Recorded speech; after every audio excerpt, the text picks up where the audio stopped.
तो MP board के class 12th के विद्यार्थियों प्री बोर्ड के फिजिक्स के प्रश्न पत्र के लिए देखिए मैं आपको एक बेहतरीन सा पेपर बताने यहाँ पे जा रही हूँ, जिसमें काफ़ी इम्पोर्टेंट प्रश्न आपको देखने को मिलेंगे और इस प्रश्न पत्र के द्वारा आप सभी अच्छे नंबर कवर कर पाएंगे। तो आप सभी को देखिए परीक्षा हाल में जाने से पहले एक बार इस पेपर को अच्छे से कंप्लीट कर जाना है, ताकि आप सभी अच्छे से अच्छे नंबर कवर कर सकें। ठीक है, ये आपका पेपर इंग्लिश मीडियम और हिंदी मीडियम दोनों के लिए रहेगा। तो चलिए जल्दी से हम शुरू करते हैं और बढ़ते हैं प्रश्न की ओर।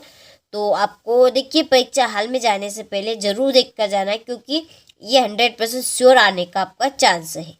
ठीक है, तो देखिए पहले प्रश्न में रहेंगे आपके सही विकल्प। तो चलिए शुरू करते हैं कि वायु का परावैद्युतांक है। तो वायु का परावैद्युतांक आपका रहता है 1। दूसरा है कि एक तार का विशिष्ट प्रतिरोध निर्भर करता है। तो एक तार का जो विशिष्ट प्रतिरोध रहता है वो किसके ऊपर निर्भर करता है? तो इसका आंसर आपका रहेगा पदार्थ पर। ठीक है, यहाँ पर मैंने आपके प्रश्न के आंसर पे टिक मार्क कर दिए, ताकि आप सभी का ज़्यादा समय बर्बाद ना हो। कम समय में मैं आपको देखिए पूरा पेपर बताने का पूरा फुल प्रयास करूँगी। ठीक है, लेकिन आपको परीक्षा हाल में जाने से पहले एक बार इस पेपर को आपको अच्छे से रीड करना है, क्योंकि इसके 100% श्योर आपकी परीक्षा में आने के चांस भी है और आप अच्छे नंबर कवर भी कर सकते हैं। ठीक है, चलिए तो हाथ से आया हुआ मौका आपको छोड़ना नहीं है बिल्कुल भी। यह आपका तीसरा वृत्ति धारावाही लूप के कारण उत्पन्न चुंबकीय क्षेत्र की दिशा होगी। कैसी रहेगी? लूप के तल में संकेंद्रित। चौथा लेंज का नियम आधारित है। तो जो लेंज का नियम है वो किसके ऊपर आधारित है? तो इसका आंसर है आपका ऊर्जा संरक्षण नियम पर। इसके बाद में है आपका पांचवा प्रश्न, यदि विद्युत चुम्बकीय तरंग में विद्युत वेक्टर x दिशा में तथा चुंबकीय वेक्टर y दिशा में है तो उसकी संचरण की दिशा होगी। तो क्या रहेगी? z दिशा। छठा है कि प्रकाश किरण के एक माध्यम से दूसरे माध्यम में जाने पर निम्नलिखित में से कौन सी राशि नहीं बदलती है? तो आपकी जो राशि नहीं बदलती है वो है आवृत्ति। ठीक है, आवृत्ति की आपकी राशि नहीं बदलती है जब आप एक माध्यम से दूसरे माध्यम में जाते हैं। तो चलिए तो आप स्क्रीनशॉट ले लीजिए, आपको अच्छे से कंप्लीट कर इनको जरूर जाना है। देखिए मेन उद्देश्य हमारी वार्षिक परीक्षा है, उसके लिए हम आपको 4 मॉडल पेपर दे रहे हैं। सॉल्यूशन भी आपको साथ में उनका दिया जाएगा। एप्लीकेशन के ऊपर हमने पूरा अपलोड कर दिया है सॉल्यूशन के साथ में। यदि आप लेना चाहते हैं तो उसके लिए देखिए केवल नाम मात्र शुल्क लगेगा, और आप लेना चाहते हैं तो हमने आपको डिस्क्रिप्शन में नंबर दे रखे हैं, आप उन नंबर पे कॉल कर सकते हैं और पूरी जानकारी ले सकते हैं। कैसे आपको कहाँ पर एप्लीकेशन मिलेगी और कैसे आपको उसमें मॉडल पेपर दिखेंगे, तो ये सारी जानकारी आपको कॉल करने के बाद मिल जाएगी। ठीक है, तो आप कॉल करना ना भूलें। ये आपकी इंग्लिश मीडियम वालों के लिए है, तो मैंने टिक मार्क आपके भी कर दिए हैं। ठीक है, चलिए तो आपको भी अच्छे से इनको पढ़ के जाना है एक बार परीक्षा हाल में जाने से पहले।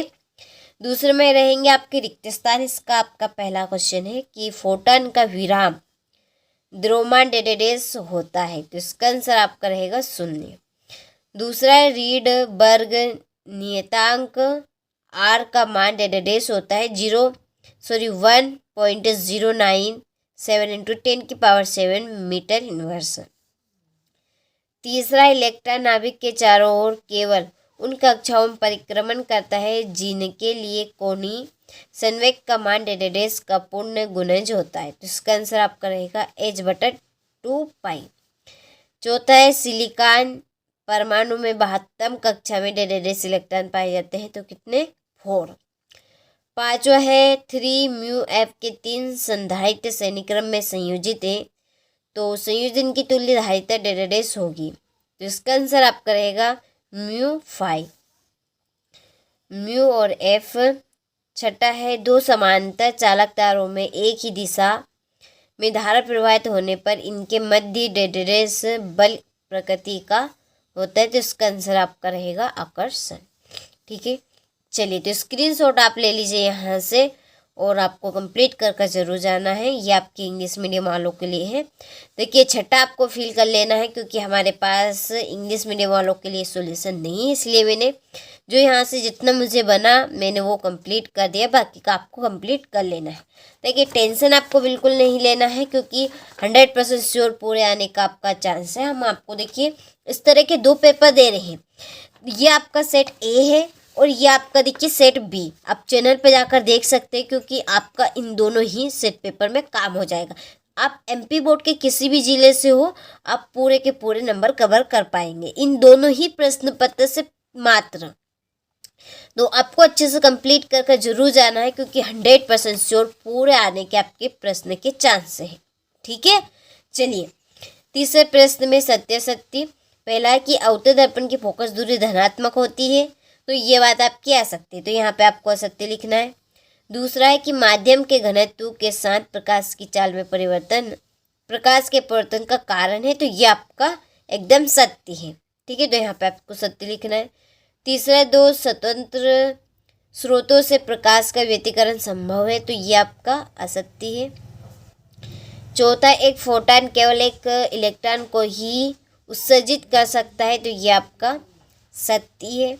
पांचवा, हाइड्रोजन परमाणु की आयनन ऊर्जा 13.6 इलेक्ट्रॉन होती है, तो ये आपका सत्य है। ठीक है, चलिए तो स्क्रीनशॉट आप ले लीजिए यहाँ से। इसके बाद में ये आपके इंग्लिश मीडियम वालों के लिए है, जो कि मैंने यहाँ पर आपके टिक मार्क कर दी है। इसके बाद में देखिए ये आपकी जोड़ी है, जो कि मैंने यहाँ पे नंबर डाल दिया आपकी जोड़ी के।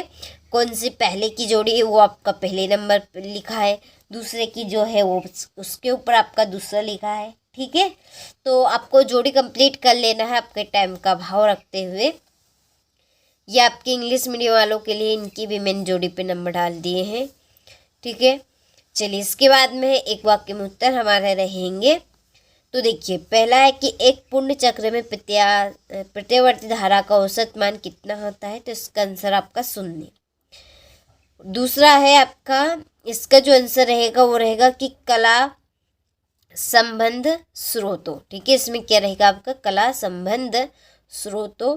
और तीसरे में आपका रहेगा कि जिसमें घूमते हुए इलेक्ट्रॉन ऊर्जा उत्सर्जित नहीं होता है। ठीक है, जिसमें घूमते हुए इलेक्ट्रॉन की ऊर्जा उत्सर्जित नहीं होती है।